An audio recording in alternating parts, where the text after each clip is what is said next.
I first noticed him the day he moved in next door. I'd been in this house for over 10 years, and in all that time, my street had been quiet, predictable, almost boring. And then suddenly, there he was, tall, massive, and impossibly broad-shouldered, lugging boxes with the kind of strength that made it look effortless. My first thought, embarrassingly, was how impossibly good he looked, just bending over to pick up a single box. My husband? He wouldn't notice a moving truck unless it was in flames. I tried not to stare. I really did. But it was impossible.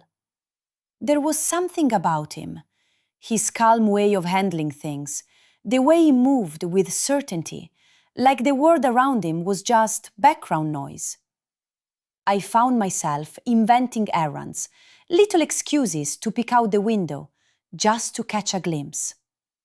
I hadn't felt this kind of curiosity or something more in years. The first time he came over to introduce himself, I almost melted.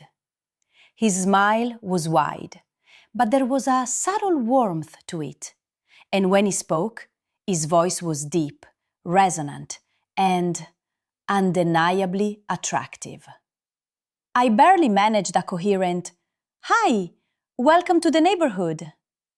He laughed softly, a low, easy sound that made me aware of how stiff my shoulders had been standing there, hands gripping my coffee cup like it was a lifeline. We made small talk, the kind you do with neighbors. Where are you from? How long you've lived around here? That sort of thing. But there was an undercurrent, a kind of tension neither of us acknowledged. I caught him glancing at me sometimes when he thought I wasn't looking, and I realized my pulse was betraying me more than once. I told myself I was imagining it. I kept telling myself I was just lonely, that it was natural to notice a handsome, confident man in your life when your own marriage had become something of background noise. That first week, he was always around, moving boxes, fixing things outside, and somehow managing to make it all look effortless. I found myself lingering in the garden more than usual, pretending to water plants or check on the mailbox, just to catch a glimpse. He never pushed, never flirted directly. It was the subtle moments that got me. The accidental brushing of hands when he passed by. The way he looked at me when he laughed at something my husband would never find funny. And that night, I lay awake, thinking about him. Not in a way I wanted to admit out loud, but in a way that made my body tingle and my mind race. I told myself I'd never act on it. I'd never cross that line. And yet, somehow, the possibility of what could happen made me feel more alive than I had in years. A few days later, he knocked on my door. "Just a casual visit," he said. "I wanted to see if you had any tools I could borrow." I froze for a second, my mind suddenly blank. Tools? Really? Couldn't it have been something normal like sugar or eggs? But no, it was a drill he needed, and suddenly I was acutely aware of the small space between us as I handed it over. His hand brushed mine, just for a moment, but long enough to make my chest flutter. We ended up talking for a while.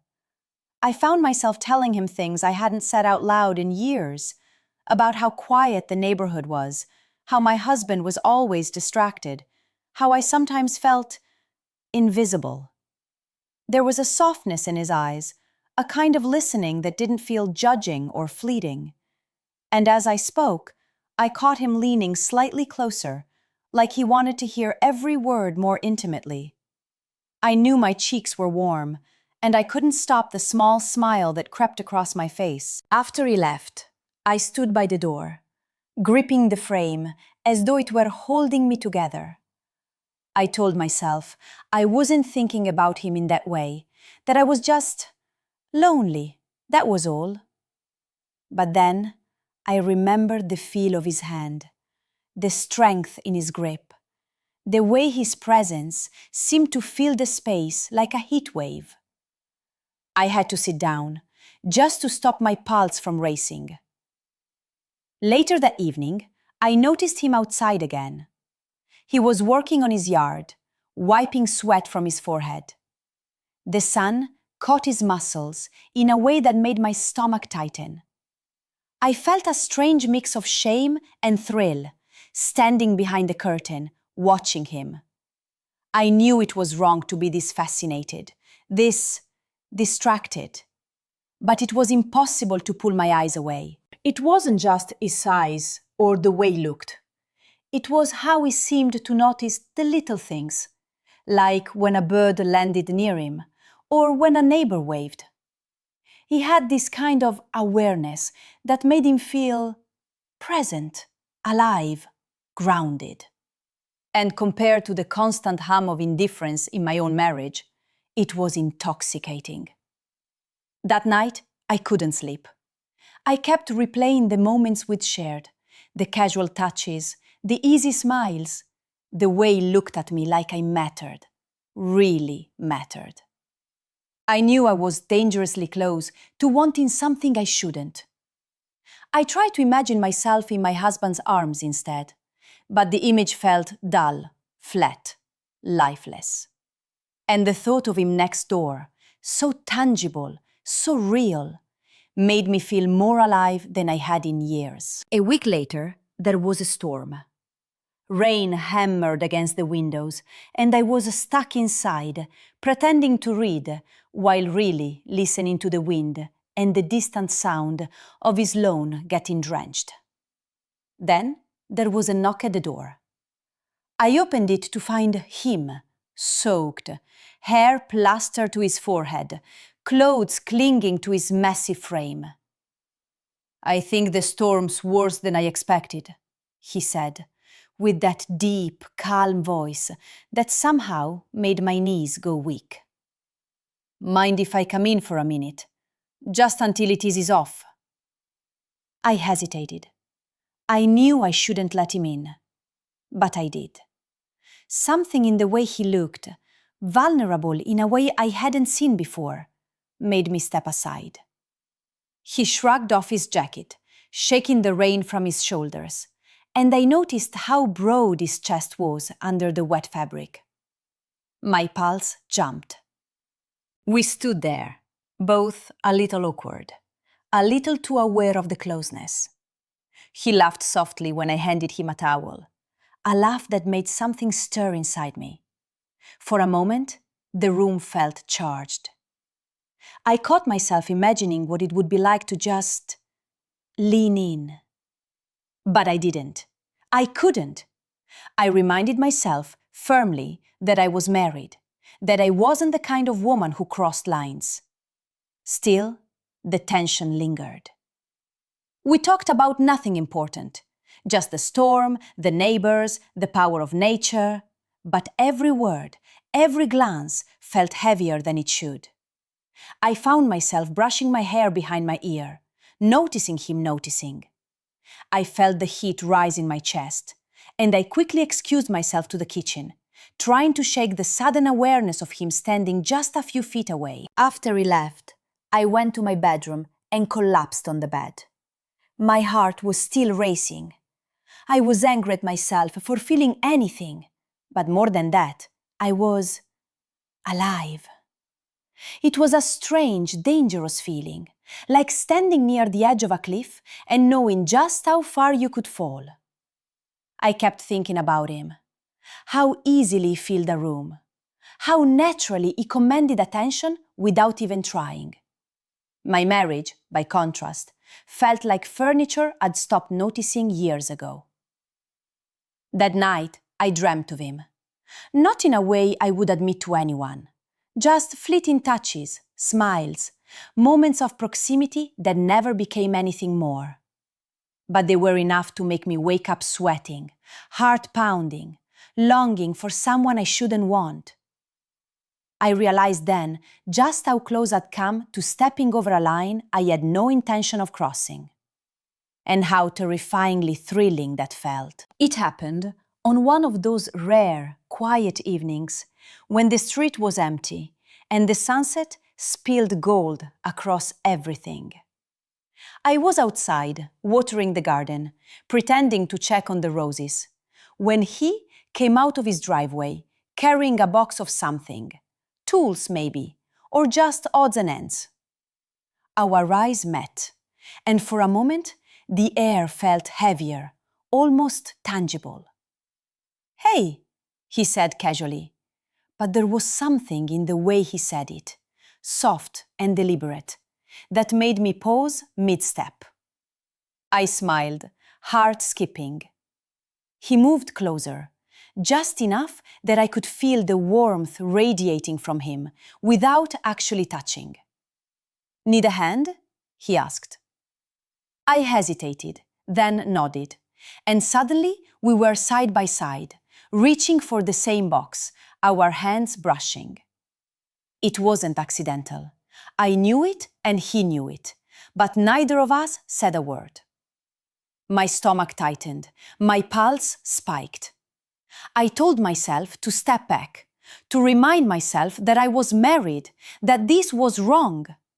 But the pull between us was magnetic. We laughed at something small, a joke, an observation about the stubborn roses, and I felt myself leaning closer without realizing it.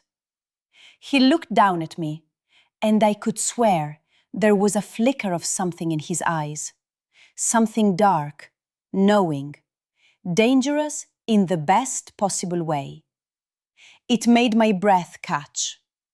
I wanted to lean in, just for a second, just to feel what it might be like. But I didn't. I stepped back instead, forcing a laugh that sounded too high-pitched even to me. Later, inside my house, I kept replaying the moment. Every brush of his hand, every glance, every laugh was burned into my mind. I realized that this wasn't just attraction. It was a kind of tension I hadn't felt in years, a thrill that came from the impossible. And yet, I knew I had to be careful. I had to stop before it went further, before the next moment became one I couldn't take back. That night, I lay in bed staring at the ceiling, remembering how close we had been, how electric the air felt, how tempting it was just to lean in. I felt guilty, terrified, and oddly exhilarated all at once. My marriage was quiet, predictable, indifferent. But this was alive. And that realization scared me more than I wanted to admit. I knew I was dancing on the edge of something I shouldn't, and yet part of me didn't want to step away. The days that followed were a blur of stolen glances and subtle touches that never quite became anything. I would catch him looking at me from across the street, his presence commanding, and I would feel that same mix of heat and guilt that had me simultaneously thrilled and terrified. Every encounter was a dance on the edge, never too close, never crossing the line, but close enough to make my pulse race. One evening, he came over again, this time just to return a borrowed ladder. He lingered in the doorway longer than necessary, talking about some repair he'd done, but I could feel the tension crackling between us. I wanted to say something, anything, to let him know what I felt, but the words stuck in my throat. And when I looked into his eyes, I saw that same flicker, the same almost there longing, mirrored back at me. I reminded myself, firmly, that I was married, that my life, messy and indifferent as it might feel, belonged to someone else. And just like that, the moment passed. He smiled, nodded, and stepped outside. I closed the door behind him and leaned against it, heart racing, head spinning. It was over before it began, but the memory of it would stay with me, that dangerous spark of what might have been.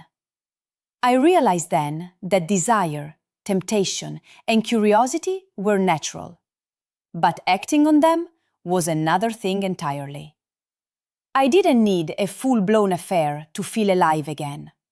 Sometimes, just feeling it, acknowledging it quietly to yourself, was enough. And as I settled back into the quiet of my house, I felt a strange kind of peace. I had been tempted, yes, but I had chosen myself, my life, and my boundaries over fleeting desire. Still, I knew I would always remember him. The huge, confident, impossibly magnetic neighbor who had stirred something inside me that I thought had long been dormant. And maybe, in the end, that was enough. A reminder that life, even in its quietest, most indifferent moments, could still surprise you. If you enjoyed this story, don't forget to like, share, and subscribe for more stories that explore the thrill of temptation, the tension of almost crossed lines, and the messy, human side of desire.